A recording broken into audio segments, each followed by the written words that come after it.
இந்த கூட்டணியை பொறுத்தவரை ஒரு விஷயம் நாம் என்ன புரிஞ்சுக்கணும் அப்படின்னாங்கன்னா, இது நான் பேசுவதாக இருக்கட்டும், அன்புமணி அண்ணன் பேசுவதாக இருக்கட்டும், ஐயா வாசன் அவர்கள் பேசுவதாக இருக்கட்டும், எல்லாருமே முதலாக கூட்டணி ஆட்சி அப்படிங்கிறத முன்னாடி வச்சிருக்காங்க. நீங்கள் நல்லா புரிஞ்சுக்கலாம், நண்பர்கள்லாம் நீங்கள் ரொம்ப எக்ஸ்பீரியன்ஸ்டு ஜேர்னலிஸ்ட், அது ஈரோட்டில் நீங்கள்லாம் சாதாரணமான ஆட்கள் கிடையாது.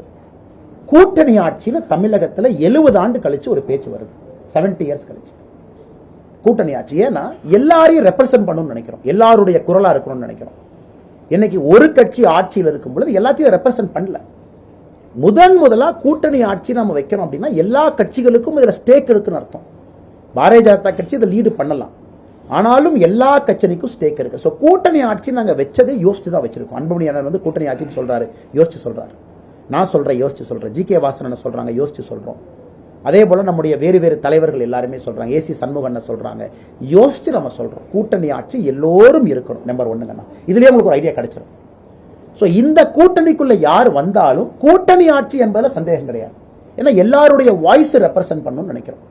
ஏன்னா தமிழகத்தினுடைய நிலைமை பார்த்தீங்கன்னா, அந்த 40% 45% வச்சிருந்த கட்சிகள் இன்னைக்கு 30க்கு வந்துட்டாங்க, 26க்கு வந்துட்டாங்க, 19க்கு வந்துட்டாங்க.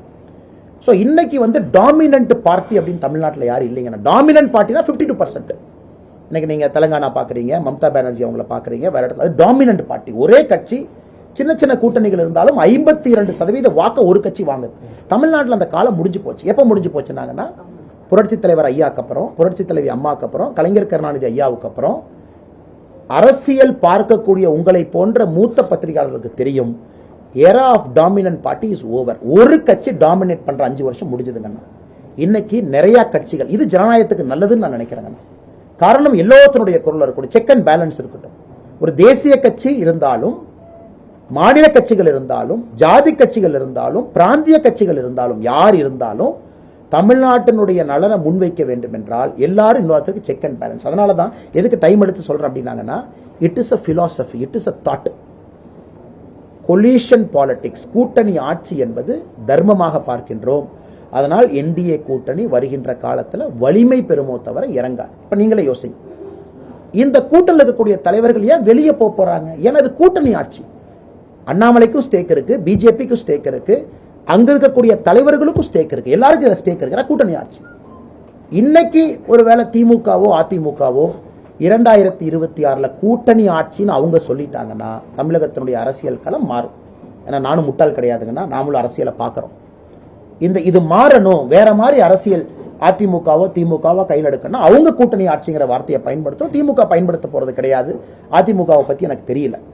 அதனால அவங்க கூட்டணி ஆட்சின்னு சொன்னாங்கன்னா இப்ப இருக்கக்கூடிய நிலைமை மாறுவதற்கான வாய்ப்பு இருக்கு.